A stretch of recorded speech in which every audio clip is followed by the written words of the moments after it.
उपनगरामधून मुंबईमध्ये सुद्धा पहाटेपासूनच मुसळधार पाऊस आहे। वेस्टर्न एक्सप्रेस हायवेवर वाहतूक संथ गतीने सुरू आहे। परिणामी सततच्या पावसानं वाहनांचा वेगही मंदावलेला आहे। या पावसामुळे रस्त्यांवरील दृश्यमानता काहीशी कमी झाली आहे आणि वाहन चालकांना सावधगिरीने गाडी चालवण्याचा सल्ला सुद्धा दिला जातोय।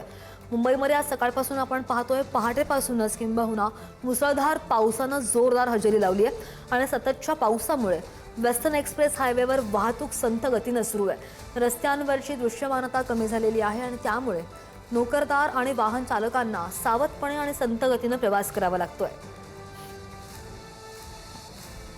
उपनगरात ही जोरदार पाऊस सकाळपासून पडत असतोय। आपण उपनगरात आहोत आणि कांदिवलीच्या परिसरात आता इकडे रस्त्यावरून गाड्या आपली वाट काढत दिसत आहे। पावसात सकाळपासूनच मुसळधार पाऊस या संपूर्ण भागात पडताना दिसत, त्यामुळे मोठ्या प्रमाणावर नाही पण लहान प्रमाणावर वाहतूक कोंडी जी आहे ती इकडे पाहायला मिळते।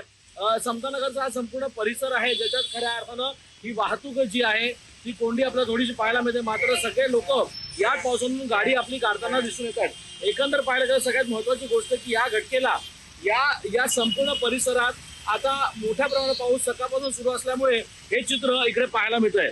तर पाहायला गेलं सगळ्यात महत्वाचं पाऊस मात्र कोसळतोय। मुसळधार पाऊस हा मुंबईच्या उपनगरातील पाहायला मिळतोय। श्रेयस सावंत, पुढार न्यूज, मुंबई।